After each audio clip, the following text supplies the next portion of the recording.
का, bowel elimination, ठीक है। वांडरिंग नर्व होता है उसको वेगस नर्व बोलते हैं, जो कि हार्ट रेट को कम करता है, ब्रेडिकार्डिया करा देता है वेगस नर्व, जो कि लॉन्गेस्ट नर्व होता है वेगस।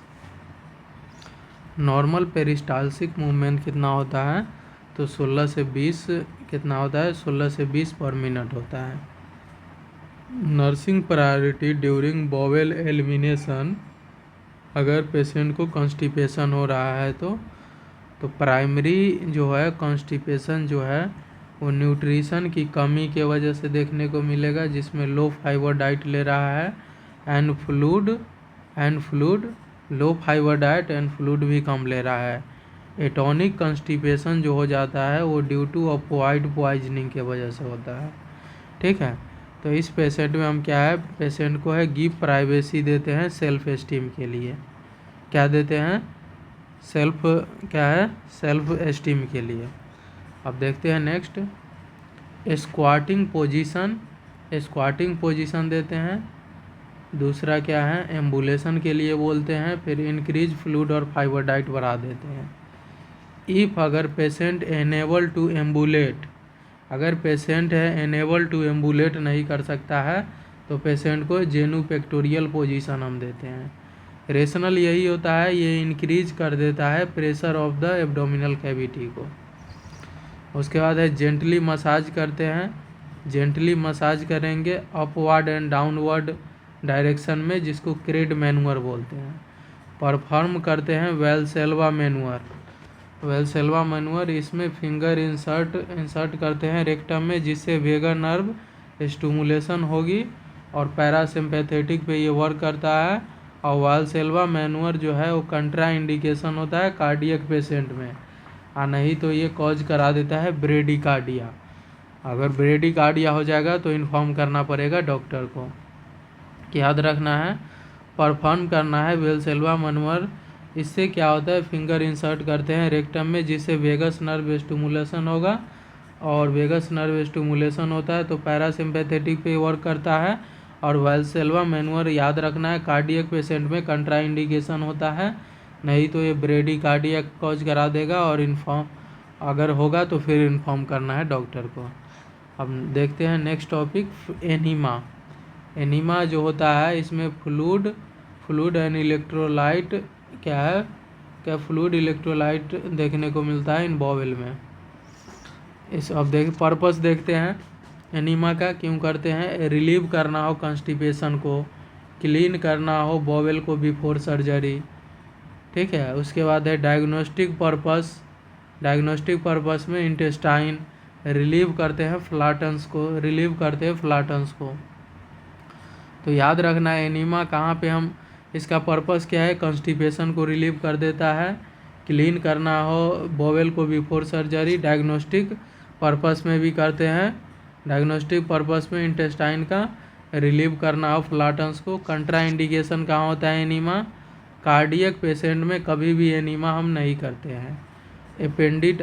एपेंडिसाइटिस में भी कभी नहीं करते हैं, और नहीं तो क्या हो गया, रप्चर होने का चांस होता है। और फ्लूइड एंड इलेक्ट्रोलाइट इम्बैलेंस में भी हम नहीं देते हैं। याद रखना है, कंट्रा इंडिकेशन होता है कार्डियक पेशेंट में, एपेंडिसाइटिस में, और फ्लूइड एंड इलेक्ट्रोलाइट इम्बैलेंस रहेगा वहाँ पे। अब देखते हैं टाइप में देखते हैं इवाकुएंट एनीमा होता है। दूसरा जो होता है वो क्या होता है, डायग्नोस्टिक, जिसको फ्लीट और वेरियम एनीमा बोलते हैं। और तीसरा क्या होता है, रिटेंशन एनीमा को थेराप्यूटिकली हम यूज करते हैं। अब देखते हैं पहला देखते हैं इसमें बेरियम, जिसको डायग्नोस्टिक बोलते हैं, और इसी का नाम है फ्लीट एनीमा।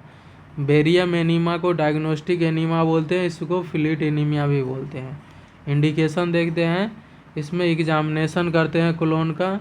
दूसरा क्या है, कोलोन कैंसर हो गया है, ऑब्स्ट्रक्शन हो गया है, या फिर इन्फ्लामेशन हो गया है, तो वहाँ पे हम बेरियम एनीमा, डायग्नोस्टिक एनीमा या फ्लीट एनीमा यूज करते हैं। केमिकल जो यूज करते हैं उसमें क्या है, क्या हम यूज करते हैं, क्या है, तो याद रखना है सिल्वर नाइट्रेट हम यूज करते हैं, AG नाइट्रेट। अगर ये नहीं रहेगा तो सल्फ़र पाउडर हम यूज करते हैं, बेरियम सल्फेट यूज करते हैं। नर्सिंग प्रायोरिटी क्या होगा आफ्टर फ्लीट एनीमा, तो इंक्रीज कर देना है फाइबर डाइट एंड फ्लूइड को, इंक्रीज कर देना है फाइबर डाइट और फ्लूइड का।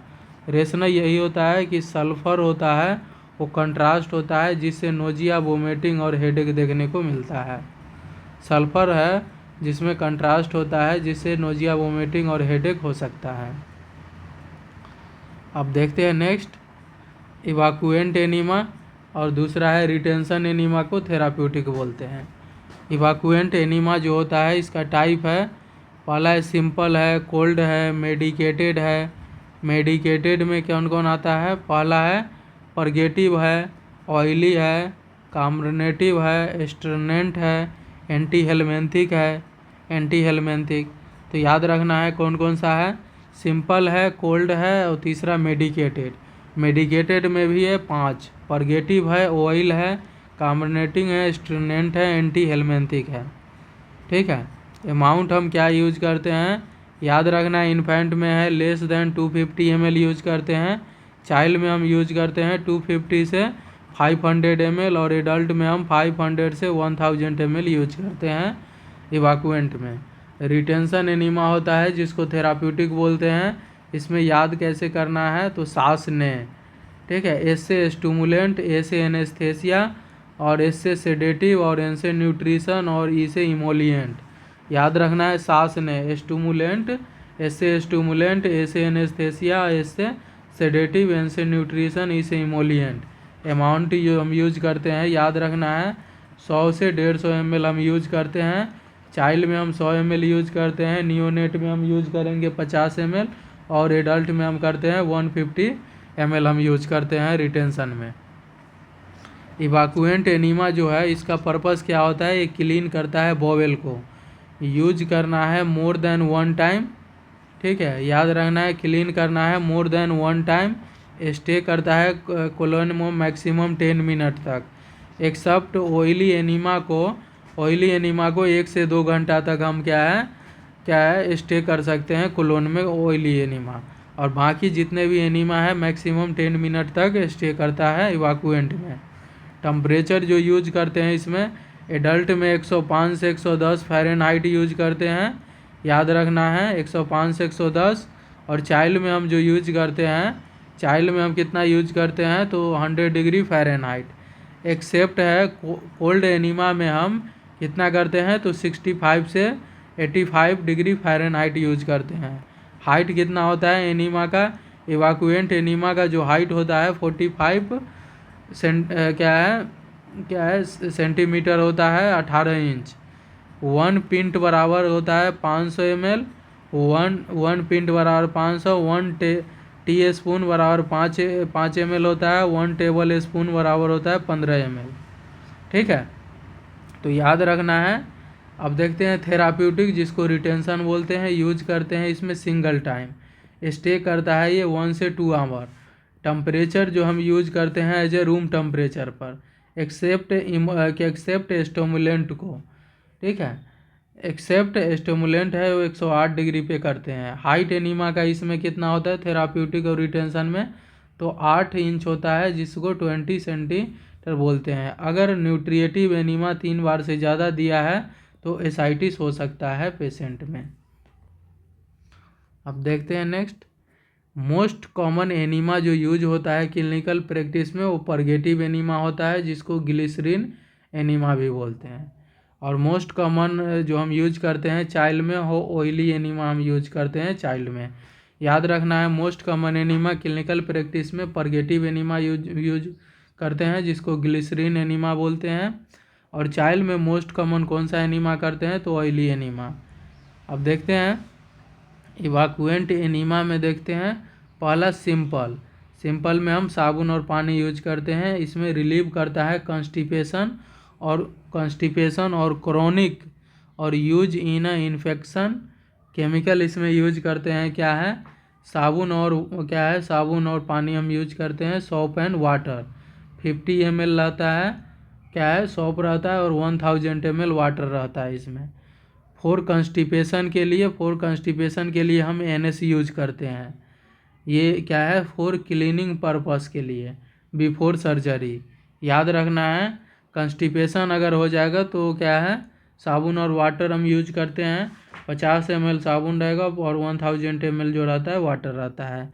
NS जो हम यूज करते हैं क्लीन करना हो बिफोर सर्जरी तो हम NS से करते हैं। अब नेक्स्ट देखते हैं कोल्ड एनीमा। कोल्ड एनीमा हम यूज करते हैं, कोल्ड एनीमा को आइस वाटर भी बोलते हैं। इन हाइपर पायरेक्सिया वाले पेशेंट में करना पड़ेगा, जिसका टेम्परेचर जो रहेगा 65 से 80 डिग्री फ़ारेनहाइट होगा। और हाइपर क्या है, हाइपर पायरेक्सिया टेम्परेचर या हीट स्ट्रोक में हम यूज करते हैं कोल्ड एनीमा को, जिसका टेम्परेचर 65 से 80 डिग्री फ़ारेनहाइट होगा।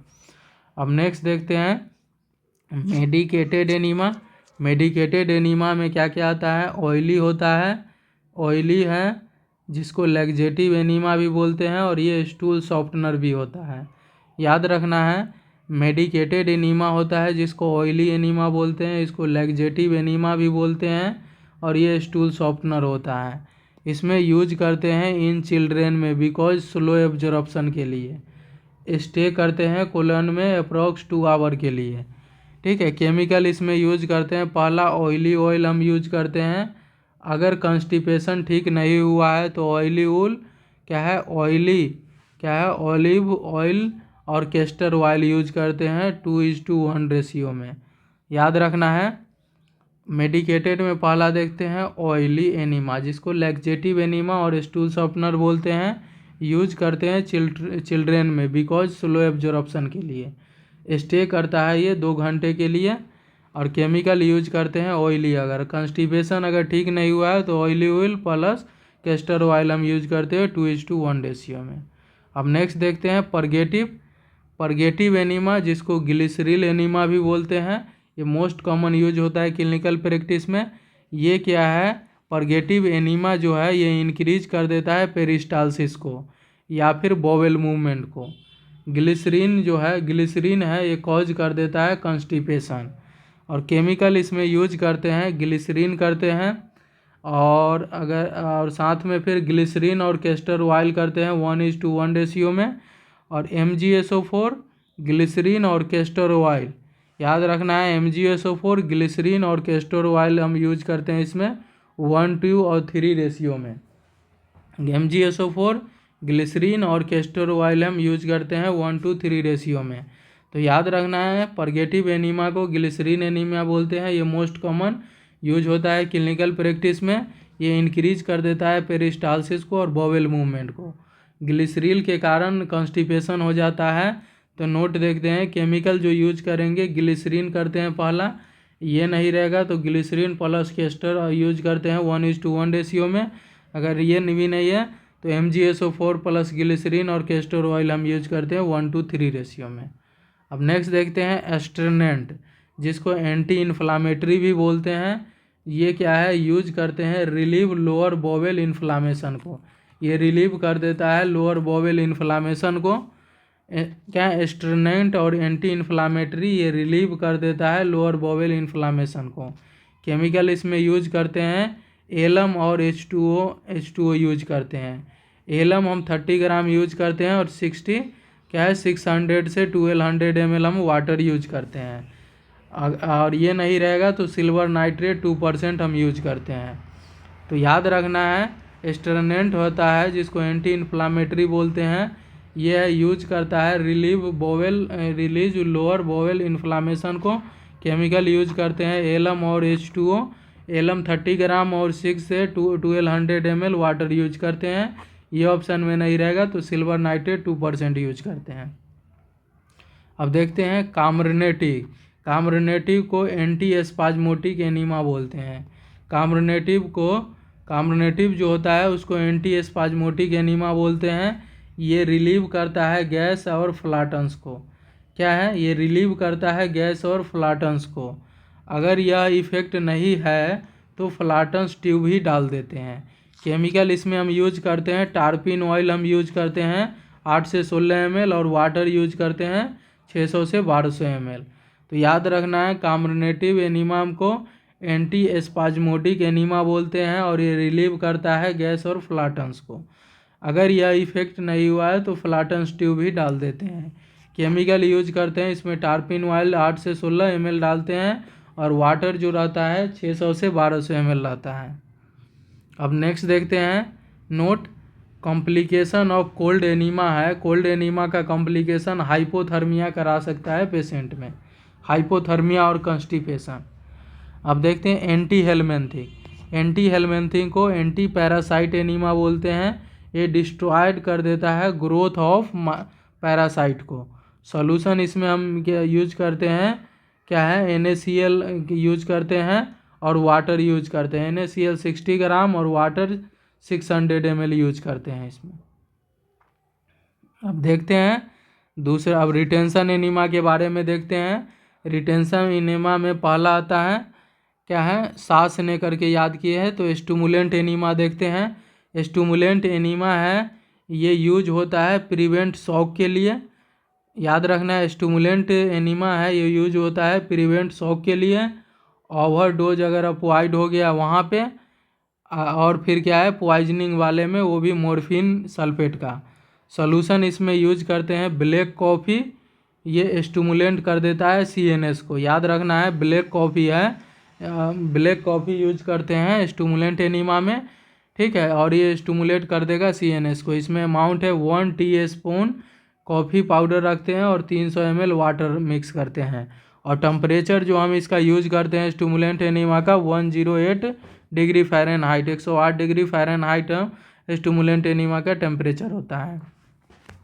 अब देखते हैं स्टूमुलेंट एनीमा फिर से, ये प्रिवेंट करता है शॉक को। ओवरडोज हो गया है पॉइड का या पॉइजनिंग है मॉर्फिन सल्फेट का, तो वहाँ पे हम यूज करते हैं स्टूमुलेंट एनीमा। सॉल्यूशन इसमें हम यूज करते हैं ब्लैक कॉफ़ी, ठीक है, ये स्टूमुलेट कर देगा CNS को। 1% क्या है 1 स्पून हम लेते हैं कॉफ़ी पाउडर और 300 ml वाटर। टेम्परेचर जो हम यूज करते हैं इसमें 108 डिग्री फ़ारेनहाइट। अब नेक्स्ट देखते हैं एनेस्थेटिक एनीमा। एनेस्थेटिक एनीमा जो होता है नॉट यूज परजेंट, अभी परजेंट में हम यूज नहीं करते हैं एनेस्थेटिक एनीमा। यूज करते थे पहले कोलोन सर्जरी में ओवर अ टाइम, ठीक है, याद रखना है, पहले कोलोन सर्जरी में हम यूज करते थे ओवर अ टाइम। और कितना हम सोल्यूशन ये क्या है 150 से 300 ml हम लेते थे। अब देखते हैं सेडेटिव एनीमा। सेडेटिव एनीमा क्या है, वेन जब morphine sulphate not effective to induce sleep. Sedative में अगर मॉर्फिन सल्फेट है वो इफेक्टिव नहीं हो इंड्यूस स्लीप में, देन यूज करते हैं सेडेटिव एनीमा। देन यूज हम करेंगे सेडेटिव एनीमा। और केमिकल यूज में हम यूज करेंगे पोटेशियम ब्रोमाइड यूज करते हैं, याद रखना है पोटेशियम ब्रोमाइड। सेडेटिव एनीमा में क्या है, जब morphine sulphate not effective to induce sleep, तब जाके हम यूज करते हैं सेडेटिव एनीमा। और केमिकल इसमें यूज करते हैं पोटेशियम ब्रोमाइड, ठीक है। अब नेक्स्ट देखते हैं, और यूज कहाँ पे करना है तो कार्सिनोमा वाले पेशेंट में। अब नेक्स्ट देखते हैं क्या है न्यूट्रिशनल एनीमा। न्यूट्रिशनल एनीमा का इंडिकेशन होता है अगर GI डिस्टर्बेंस है, ब्लीडिंग डिसऑर्डर है, पेरेंट्रल न्यूट्रिशन चल रहा है, GI डिस्टर्बेंस और ब्लीडिंग डिसऑर्डर है। तो याद रखना है न्यूट्रिशनल एनीमा में इंडिकेशन GI डिस्टर्बेंस है, ब्लीडिंग डिसऑर्डर है, पेरेंट्रल न्यूट्रिशन चल रहा है, GI डिस्टर्बेंस और ब्लीडिंग डिसऑर्डर है, तो वहाँ पे हम यूज करते हैं न्यूट्रिशनल एनीमा। केमिकल इसमें यूज करते हैं NaC यूज करते हैं 5% डेक्सट्रोज। याद रखना है NaC यूज करते हैं 5% डेक्सट्रोज, जो कि क्या होता है पेप्टाइड मिल्क होता है। क्या है, पेप्टाइड मिल्क होता है। कितनी बार दे सकते हैं इसमें, दिन में क्या है, दिन में 4 से 6 बार हम दे सकते हैं, ठीक है, याद रखना है कितनी बार दे सकते हैं, तो दिन में 4 से 6 बार दे सकते हैं। अब नेक्स्ट देखते हैं इमोलिएंट एनीमा। इमोलिएंट एनीमा है, इसका यूज करते हैं, इमोलिएंट एनीमा जो होता है ना, ये यूज करते हैं डायरिया में, क्योंकि म्यूकस मेम्ब्रेन है वो इरिटेट करता है ना, इसलिए। इंडिकेशन देखते हैं, ये सॉफ्टनिंग कर देता है mucus membrane of the rectum और एनल को। ये क्या है इंडिकेशन, ये सॉफ्ट कर देता है mucus membrane of the rectum और एनल को। केमिकल इमोलिएंट में हम क्या यूज करते हैं तो स्टार्च वाटर और ओपियम वाटर यूज करते हैं। स्टार्च वाटर और ओपियम वाटर हम इमोलिएंट में यूज करते हैं। और पेशेंट है कंप्लेन करता है इसमें कि बर्निंग सेंसेशन देखने को मिल रहा है। प्रोसीजर अब देखते हैं। प्रोसीजर में आर्टिकल देखते हैं। ठीक है, आर्टिकल में पहले कैन है उसका साइज देखेंगे और इंसर्ट कितना करते हैं वो। तो कैथेटर का साइज देखते हैं। नियोनेट में हम जो यूज करेंगे 10 फ्रेंच यूज करते हैं। इन्फेंट में हम कितना करते हैं तो 12 से 14 फ्रेंच हम यूज करते हैं। और इंसर्ट करते हैं 1 से 1.5 इंच इंसर्ट करते हैं इन्फेंट में।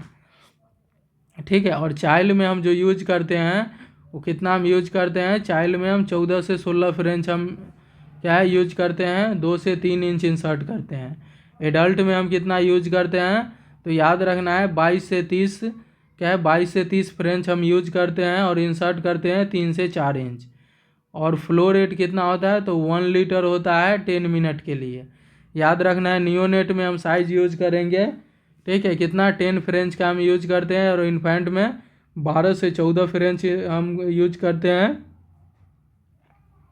इंसर्ट कितना करते हैं 1 से 1.5 इंच।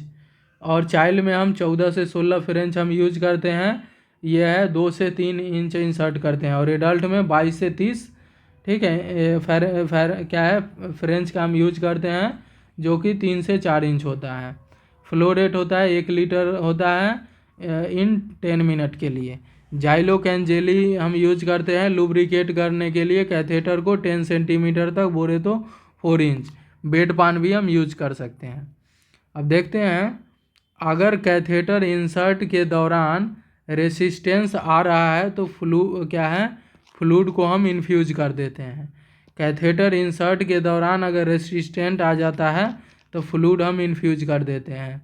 इंस्ट्रक्शन क्या दोगे ड्यूरिंग इंसर्शन तो एक्सहेल एंड होल्ड, जिससे रिलीव हो जाता है स्पिंटर। याद रखना है एक्सहेल करो और फिर होल्ड करो, जिससे क्या हो जाएगा रिलीफ हो जाएगा स्पिंटर।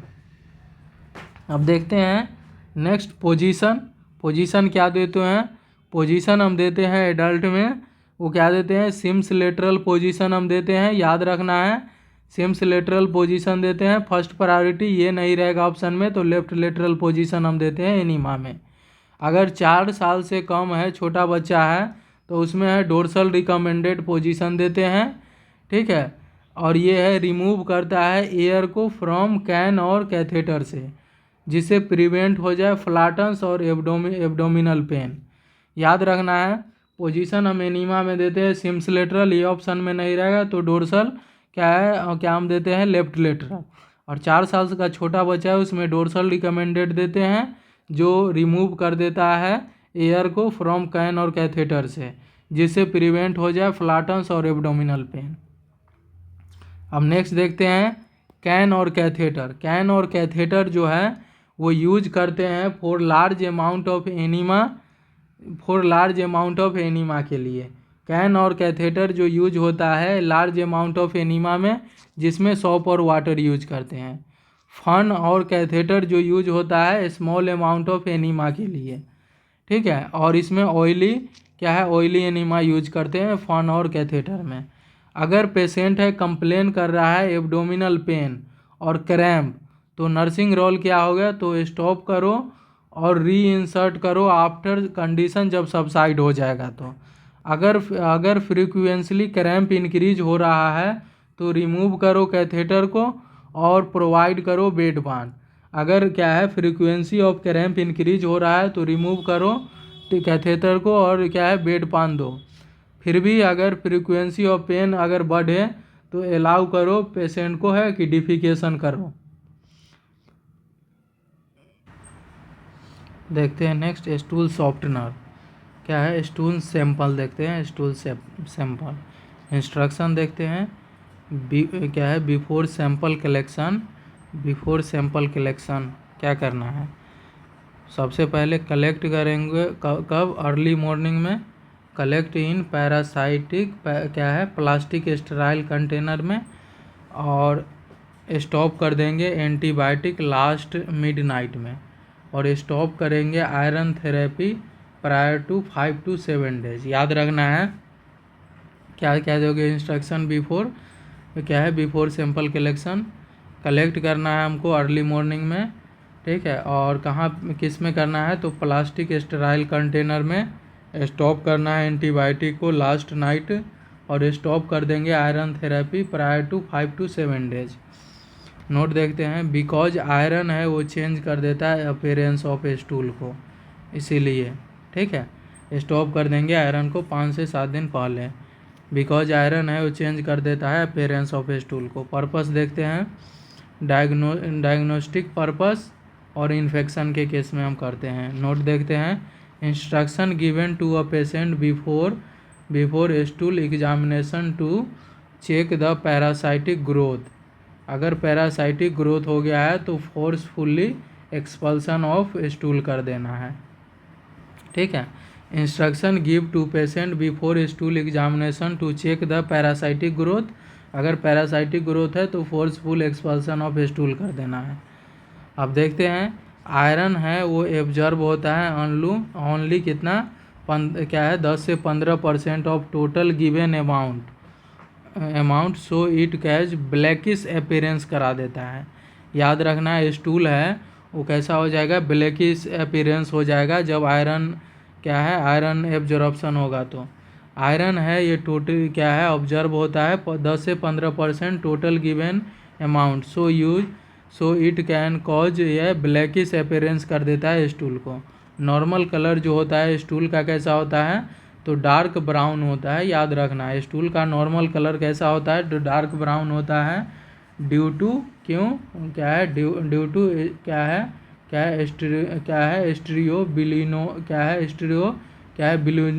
बिलिनोजेन के कारण, क्या है स्टीरियो बिलिनोजेन के कारण। ऑर्डर जो होता है कैसा होता है, तो पंजेंट होता है। ऑर्डर कैसा होता है, पंजेंट होता है। पीएच जो होता है डिपेंड होता है डाइट पे। पीएच कैसा होता है, तो डिपेंड होता है डाइट पे, ठीक है, याद रखना है। और क्या है 1 ग्राम फैट से 9 किलो कैलोरी मिलता है। 1 ग्राम प्रोटीन और कार्बोहाइड्रेट से कितना 4 किलो कैलोरी मिलता है, ठीक है, याद रखना है। और क्या है नॉर्मल कलर तो हम देख लिए थे डार्क ब्राउन होता है ड्यू टू क्या है स्टीरियो बिलिनोजेन के कारण। ऑर्डर कैसा है पंजेंट होता है और डिपेंड होता है डाइट पे।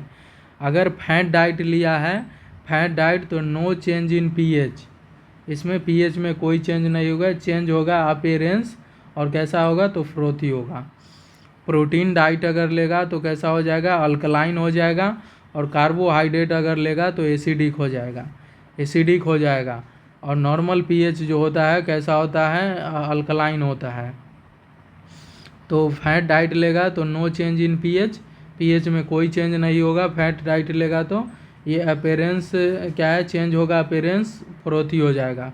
प्रोटीन डाइट लेगा तो अल्कलाइन हो जाता है, कार्बोहाइड्रेट लेगा तो एसिडिक हो जाता है। अब देखते हैं फ्रोथी क्या है, फ्रोथी लाइक स्टूल है, ये एस्टोटोरिया में देखने को मिलता है ड्यू टू फैट के कारण। फ्रोथी लाइक स्टूल है क्या है एस्टोटोरिया में देखने को मिलेगा ड्यू टू फैट के कारण। अमाउंट ऑफ सैंपल कितना लेते हैं, तो याद रखना है सैंपल के लिए कितना स्टूल क्या है 50 ग्राम लेते हैं 50 ग्राम। नॉर्मल अमाउंट ऑफ स्टूल जो होता है वो 200 ग्राम होता है। स्टोरेज करते हैं रूम टेम्परेचर पे अप टू 6 आवर के लिए। नोट देखते हैं, आफ्टर 6 आवर हम डिस्कार्ड कर देते हैं सैंपल को। अब देखते हैं next, normal colour of stool जो होता है नियोनेट में कैसा होता है, तो येलो कलर होता है नियोनेट में। इन चाइल्ड और एडल्ट में डार्क ब्राउन कलर होता है। और अब नॉर्मल फाइंडिंग देखते हैं, ग्रीन कलर अगर स्टूल है तो ये मिकोनियम को बताता है। ये पोस्ट टर्म बेबी में कॉम्प्लिकेशन देखने को मिलता है ड्यू टू ओलिगोयूरिया। फ्लूइड कम हो जाता है तो कोड पर प्रेशर बढ़ जाता है। ग्रीन कलर स्टूल जो है वो मिकोनियम में देखने को मिलेगा जब पोस्ट टर्म बेबी में कॉम्प्लिकेशन होगा ड्यू टू ओलिगोहाइड्रामिनोज के कारण। जब फ्लूइड अगर कम होगा तो कोड पर प्रेशर बढ़ जाता है। अब देखते हैं नेक्स्ट, टेरी ब्लैक जो होता है, टेरी ब्लैक जब अपर जीआई ब्लीडिंग होगा तो टेरी ब्लैक देखने को मिलेगा। पेप्टिक अल्सर वो भी गैस्ट्राइटिस में, और मिक्स होता है मिक्स इन इंटेस्टाइनल जूस, इसमें मिक्स होता है इंटेस्टाइनल जूस। तो टेरी ब्लैक जो देखने को मिलेगा जब अपर जीआई ब्लीडिंग होगा, पेप्टिक अल्सर जिसमें गैस्ट्राइटिस आता है, और ये मिक्स होता है इंटेस्टाइनल जूस से। मिलेना देखते हैं। मिलेना जो है इसको बोलते हैं ब्लैक कलर स्टूल। मिलेना है इसको बोलते हैं ब्लैक कलर स्टूल। ये ओल्ड ब्लड और प्लस स्टूल होता है, इसमें ओल्ड ब्लड देखने को मिलेगा क्या है स्टूल में। जब लोअर जीआई ब्लीडिंग होगा, लोअर जीआई ब्लीडिंग बोले तो कोलोन का ब्लीडिंग होगा तो देखने को मिलता है मिलेना है, ये ब्लैक कलर स्टूल होता है। ये है ओल्ड ब्लड देखने को मिलेगा स्टूल के साथ। लोअर जीआई ब्लीडिंग और कोलोन एनीमा होगा तो देखने को मिलेगा कोलोन ब्लीडिंग। अब देखते हैं ऑब्स्ट्रक्शन हो गया है, कहाँ कहाँ पे देखने को मिले ऑब्स्ट्रक्शन है। अल्सर हो गया है ड्यूडेनम में, ठीक है, इन्फेक्शन है या फिर आयरन थेरेपी लिया है तो ब्लैक कलर स्टूल करा देता है। अब देखते हैं फ्रेश ब्लड विथ स्टूल हेमेटोचीजिया में देखने को मिलता है। फ्रेश ब्लड विथ स्टूल है हेमेटोचीजिया में देखने को मिलता है। ये पाइल्स और क्रोनिक कंस्टिपेशन में होता है। पाइल्स और क्रोनिक कंस्टिपेशन में देखने को मिलता है फ्रेश ब्लड विथ स्टूल, जिसको हेमेटोचीजिया बोलते हैं। और blood on surface of stool, blood on surface of stool ये एनल ब्लीडिंग को बताता है। Blood on stool, blood on surface of stool ये एनल ब्लीडिंग को बताता है। क्या है राइस वाटर डायरिया है, राइस वाटर डायरिया है, ये कोलेरा में होता है, याद रखना है। राइस वाटर डायरिया है, राइस वाटर डायरिया ये कोलेरा में देखने को मिलता है। और पी सूप वाटरी स्टूल जो होता है, पी सूप वाटरी ये टाइफाइड जिसको इंट्रिक फीवर भी बोलते हैं, और क्या है स्ट्रियल पैडल भी बोलते हैं।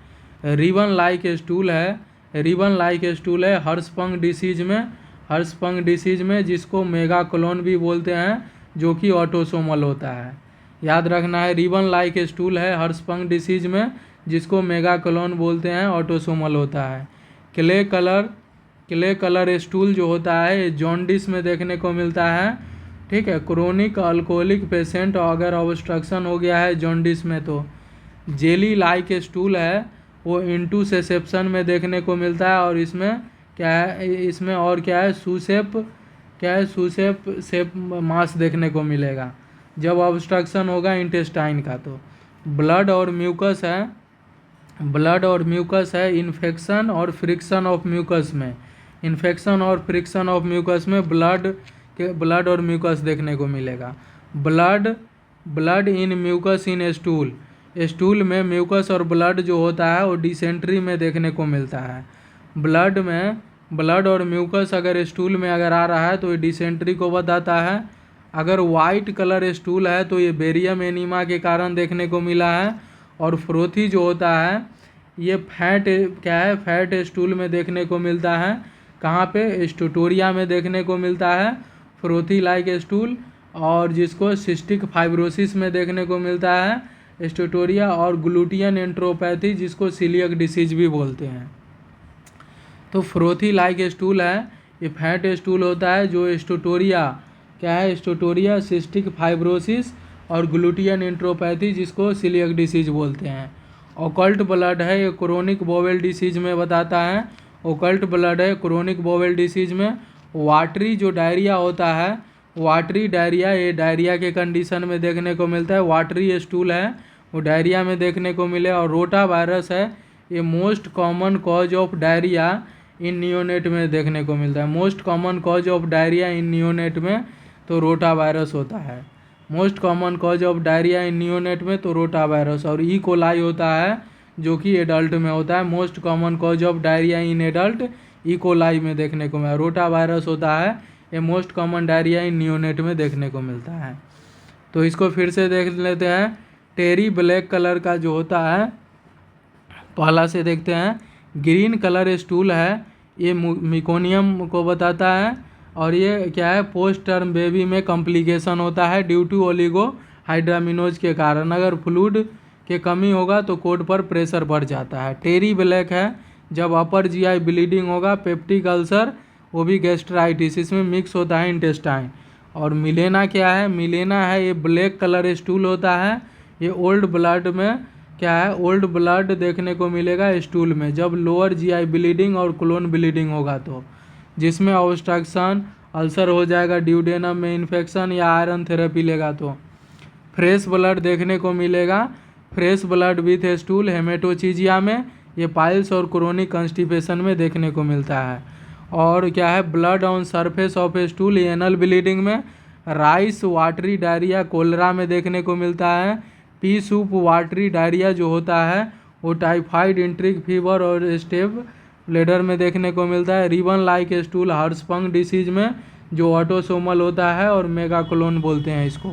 क्ले कलर है जॉन्डिस में देखने को मिलता है। जेली लाइक है इंटूसेप्शन में, ब्लड में अगर म्यूकस रहेगा साथ में तो इन्फेक्शन और फ्रिक्शन ऑफ म्यूकस को ये बताता है। और ब्लड और प्लस म्यूकस रहेगा स्टूल में तो ये डिसेंट्री को बताता है। White colour stool barium enema को, फ्रोथी है फैट प्लस स्टूल ये स्टोटोरिया, सिस्टिक फाइब्रोसिस जिसको ग्लूटियन इंट्रोपैथी और सीलियक डिसीज में देखने को मिलता है। ऑकल्ट ब्लड है क्रोनिक बाउल डिसीज में, वाटरी स्टूल है डायरिया में, रोटा वायरस है most common cause of diarrhoea in neonate में, ई कोलाई है most common cause of diarrhoea in adult में देखने को मिलता है। अब देखते हैं हाइपोक्रोमिक माइक्रोसाइटिक एनीमिया है, क्या है, हाइपोक्रोमिक माइक्रोसाइटिक एनीमिया है ये, थैलासेमिया और आयरन डिफिशियंसी एनीमिया में देखने को मिलता है। क्या है, नॉर्मोक्रोमिक एंड नॉर्मोसाइट एनीमिया है, ये सिकल सेल एनीमिया में देखने को मिलता है। अब देखते हैं कोलेस्टोमी। कोलेस्टोमी जो होता है, कोलेस्टोमी में क्या करते हैं, इसमें आर्टिफिशियल ओपनिंग करते हैं कोलोन में, कहाँ पे, एंटीरियर वॉल ऑफ एब्डोमेन पे। याद रखना है इसमें आर्टिफिशियल ओपनिंग करते हैं कोलोन पे, वो भी कहाँ पे, इंटीरियर वॉल ऑफ एब्डोमेन पे। पर्पस क्या होता है, रिमूव करना हो स्टूल को। इंडिकेशन ऑब्स्ट्रक्शन हो गया है कोलोन का। टाइप होता है असेंडिंग, ट्रांसवर्स और डिसेंडिंग, ठीक है। और इंडिकेशन कहाँ है, ट्यूमर हो गया है, कार्सिनोमा है, इन्फेक्शन है, इन्फ्लामेशन है या परफोरेटेड एनएस हो गया है तो हमको करना पड़ सकता है कोलेस्टोमी। अब देखते हैं नेक्स्ट, पहला देखते हैं क्या है, बेट कोलेस्टोमी। ओपनिंग करते हैं असेंडिंग कोलोन पे, याद रखना है बेट कोलेस्टोमी होता है, इसका ओपनिंग करते हैं असेंडिंग कोलोन पे और स्टोमा क्रिएट करते हैं इसमें राइट साइड। और तीसरा है फीकल जो रहेगा इसमें लिक्विड फॉर्म में रहेगा और ये हम टेम्पररी करते हैं इसमें 1 से 2 वीक तक। कॉम्प्लिकेशन में इसमें फ्लूइड एंड इलेक्ट्रोलाइट इम्बैलेंस होने का चांस होता है। बेट कोलेस्टोमी को ओपनिंग करते हैं असेंडिंग कोलन पर जो कि राइट साइड होता है और फीकल इसमें लिक्विड फॉर्म में रहता है और टेम्पररी करते हैं 1 से 2 वीक के लिए। इसमें complication fluid and electrolyte imbalance होने का चांस होता है। अब नेक्स्ट देखते हैं क्या है, ड्राई कोलेस्टोमी। ड्राई कोलेस्टोमी को हम इंड कोलेस्टोमी बोलते हैं। ओपनिंग करते हैं इसमें डिसेंडिंग कोलन पर, कहाँ पे, मोस्ट कॉमनली सिग्मोइड एरिया में। और ये क्या होता है, परमानेंट कोलेस्टोमी होता है। ओपन करते हैं इसमें लेफ्ट साइड ऑफ एब्डोमिनल वाल और फीकल मेटल इसमें नॉर्मल रहता है और ये परमानेंट ओपनिंग होता है इसमें। नोट देखते हैं इसमें मिनिमम चांस ऑफ इन्फेक्शन देखने को मिलता है। तो याद रखना है ड्राई कोलेस्टोमी है जिसको इंड कोलेस्टोमी बोलते हैं। ओपनिंग करते हैं डिसेंड कोलन पे, मोस्टली कहाँ पे करते हैं, सिग्मोइड एरिया में।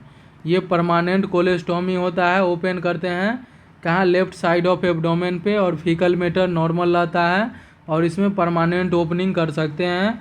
मिनिमम चांस ऑफ इन्फेक्शन होता है। अब देखते हैं नेक्स्ट ट्रांसवर्स कोलेस्टोमी। ट्रांसवर्स कोलेस्टोमी है, ओपनिंग करते हैं राइट साइड पे, ये भी टेम्पररी होता है। इसमें सेमी सॉलिड फॉर्म में स्टूल होता है। अब देखते हैं नेक्स्ट डबल बैरल कोलेस्टोमी। इसमें 2 ओपनिंग क्रिएट करते हैं एब्डोमिनल वाल पे। पहला देखते हैं डिस्टल स्टोमा पे करते हैं। डिस्टल स्टोमा जिसमें जिसको डिस्टल स्टोमा को म्यूकोजा स्टोमा बोलते हैं। इसमें packed by dry gauze piece, packed करते हैं बाय ड्राई गॉस पीस से और चेंज कब करेंगे, जब वो वेट हो जाएगा, ठीक है। याद रखना है डिस्टल स्टोमा करते हैं जिसको म्यूकोजा स्टोमा बोलते हैं। इसमें पैक्ड करते हैं बाई ड्राई गॉज से और चेंज करते हैं जब वेट हो जाएगा। अब देखते हैं प्रोक्सिमल। प्रोक्सिमल को अटैच कोलेस्टोमी भी बोलते हैं। प्रोक्सिमल होगा उसको अटैच कोलेस्टोमी बोलते हैं। इसको फंक्शनल स्टोमा बोलते हैं, जो कि एक्टिव होता है। इसमें फीकल मैटर आउट होता है यहीं से। प्रोसीजर हम करते हैं। अब देखते हैं प्रोसीजर। आर्टिकल हम लेते हैं बीटाडीन 10% क्लीन करने के लिए साइट को just below nipple to the mid thigh. कहाँ पे क्लीन करते हैं? Just below nipple to mid thigh तक। और कोलेस्टोमी फ्लेंच है। कोलेस्टोमी फ्लेंच उसमें क्या रहता है? वेफर है, पेच है, वेस्ट प्लेट है और साइज़ कितना होता है? तो 1/4 से 1/8 लार्ज देन स्टोमा होता है। वेन जब चेंज कब करेंगे फ्लेंच का? तो हम जब लीकेज हो जाएगा, ईचिंग होगा या बर्निंग सेंसेशन होगा तो हम चेंज कर देते हैं। लीकेज है, ईचिंग है या बर्निंग सेंसेशन है तो हम चेंज कर देंगे फ्लेंच को। जिंक ऑक्साइड पाउडर 1% यूज करते हैं, अप्लाई करता है अंडर द फ्लेंच, जिससे प्रिवेंट हो जाए इन्फेक्शन। तो याद रखना है, जिंक ऑक्साइड पाउडर हम यूज करते हैं, अप्लाई करते हैं अंडर फ्लेंच, ये प्रिवेंट कर देगा इन्फेक्शन। एम्प्टी करते हैं कोलेस्टोमी बैग को जब फिल हो जाए 1/3, इससे प्रिवेंट हो जाता है फ्लैटन्स, क्या है? फ्लैटन्स रप्चर। कोलेस्टोमी बैग है 2 टाइप का होता है। एक डिस्पोजेबल होता है जो चेंज करते हैं 72 आवर में, और रिवर्सिबल होता है, उसको हम क्या ये रिज्यूवेबल होता है जो क्या है 7 डेज में हम चेंज करते हैं। क्लीन करते हैं कोलेस्टोमी बैग को फ्रॉम किससे? क्या है? ग्लूटियल्डिहाइड से करते हैं। क्लीन करते हैं कोलेस्टोमी बैग को किससे? ग्लूटियल्डिहाइड से। जिनको भी डिसीज है जीआई की उनके स्टूल को डिस्कार्ड करने से पहले डिसइंफेक्टेंट करना है किससे? ब्लीचिंग पाउडर से। जिनको भी डिसीज है जीआई की, उसके स्टूल को डिस्कार्ड करने से पहले डिसइंफेक्टेंट करते हैं ब्लीचिंग पाउडर से। अब देखते हैं बिफोर परफॉर्मिंग प्रोसीजर डाइट को मॉडिफिकेशन करते हैं। बिफोर परफॉर्मिंग प्रोसीजर, परफॉर्म करने से पहले प्रोसीजर को डाइट मॉडिफिकेशन करते हैं। गिव देते हैं लो फाइबर डाइट देते हैं बिफोर 2 to 3 डेज, 2 से 3 दिन पहले हम लो फाइबर डाइट देते हैं। जिससे क्या है? प्री एनेस्थेटिक चेकअप करते हैं इसमें, जिसको मालम पत्ती एग्जामिनेशन बोलते हैं। प्री एनेस्थेटिक चेकअप करते हैं जिसको मालम पत्ती एग्जामिनेशन बोलते हैं। जनरल एनेस्थेसिया यूज करते हैं मेंटेन एयरवे के लिए ईटी ट्यूब से। जनरल एनेस्थेसिया यूज करेंगे तो उसमें हम मेंटेन करेंगे एयरवे ईटी ट्यूब से। केयर कैसे करेंगे स्टोमा को? स्टोमा का केयर हम करते हैं आउटर टू इनर। याद रखना है, स्टोमा को हम कैसे क्या है क्लीन करते हैं? आउटर टू इनर करते हैं। स्टोमा को हम क्लीन करते हैं आउटर टू इनर, और क्लीन करते हैं किससे? H2O2 और NH से। याद रखना है किससे करेंगे? H2O2 और NH से करते हैं। स्टोमा को क्लीन करते हैं आउटर टू इनर और क्लीन करते हैं H2O2 और NH से। याद रखना है। ऑब्जर्व करना है colour of stoma. Red colour और ब्राइट कलर, ठीक है, रेड और ब्राइट कलर देखने को मिलेगा। पिंक कलर जो होता है, अगर पिंक कलर है तो ये नॉर्मल प्री डिसाइडेड होता है कि एनीमिया वाले पेशेंट में, ठीक है। पिंक कलर है तो ये डिसाइड करता है कि एनीमिया वाले पेशेंट है। अगर ब्लू कलर है तो ये नॉर्मल एबनॉर्मल फाइंडिंग है, इसमें इन्फॉर्म कर देना है डॉक्टर को, ठीक है। अगर ब्लू कलर तो ये बताता है कि एबनॉर्मल फाइंडिंग है, डॉक्टर को इन्फॉर्म कर दो। पिंक कलर बताता है कि ये एनीमिया वाले पेशेंट है, प्री डिसाइड है पिंक कलर में। और ब्लू कलर है ये एबनॉर्मल फाइंडिंग है, डॉक्टर को इन्फॉर्म कर देना है। ब्लू कलर है वो due to tightness of flange के कारण देखने को मिला है ब्लू कलर। इसमें चेंज कर देंगे फ्लेंच को और पुट करेंगे लार्ज साइज फ्लेंच को। क्या है? ब्लू कलर है वो due to tightness of flange के कारण देखने को मिलेगा, तो चेंज करेंगे फ्लेंच को और क्या है पुट करेंगे लार्ज साइज फ्लेंच। ड्राई या ब्लैक कलर स्टोमा अगर हो गया है, ड्राई या ब्लैक कलर स्टोमा है तो इन्फॉर्म कर देंगे डॉक्टर को ड्यू टू नेक्रोसिस के वजह से। आफ्टर कोलेस्टोमी स्मेल है वो just after create the stoma, after कोलेस्टोमी smell जो है वो just after create of stoma है।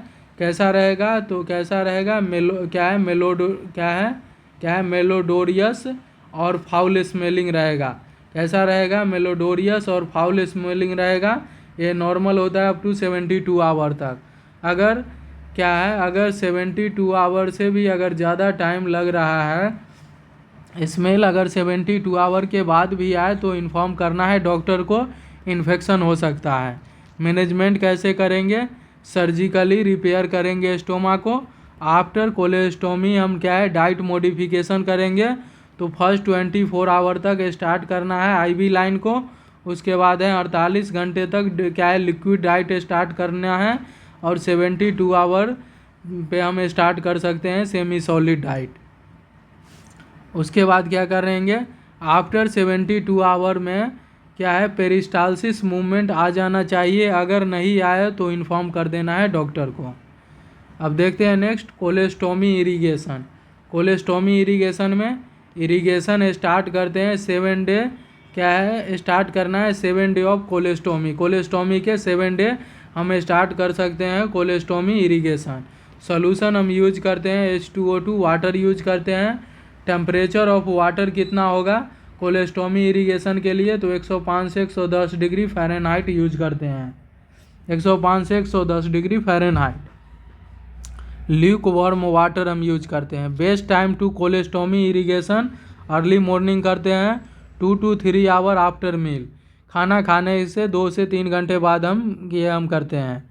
मैक्सिमम टाइम क्या है? Maximum time to irrigation in a day. तो 3 टाइम हम कर सकते हैं। मैक्सिमम टाइम इरिगेशन 3 टाइम कर सकते हैं। अगर 3 बार से ज़्यादा किया है तो कॉम्प्लिकेशन देखने को मिलेगा, फ्लूइड एंड इलेक्ट्रोलाइट इम्बैलेंस होने का चांस। कॉम्प्लिकेशन देखते हैं वाटर एंड इलेक्ट्रोलाइट इम्बैलेंस, दूसरा इन्फेक्शन, फिर ब्लीडिंग भी हो सकता है। पोजीशन सिटिंग पोजीशन में हम क्या है सिटिंग पोजीशन में हम करते हैं। ठीक है, सिटिंग पोजीशन प्लेस कर देंगे बाथरूम में। ट्यूब इंसर्ट करेंगे 3 से 4 इंच। अगर ज़्यादा इंसर्ट करेंगे तो चांस हो जाएगा चांस ऑफ ब्लीडिंग का। खाने में अगर दर्द है तो गैस्ट्रिक अल्सर, ठीक है, गैस्ट्रिक अल्सर को बताता है। और खाने के बाद है तो ड्यूडेनल अल्सर। ठीक है, और पेन होगा क्या है खाने के बाद अगर दर्द है तो गैस्ट्रिक अल्सर को बताता है। ठीक है, और खाने के बाद अगर आराम हो रहा है तो ड्यूडेनल अल्सर है, इसमें नाइट में पेन होता है। अपना कंप्लीट।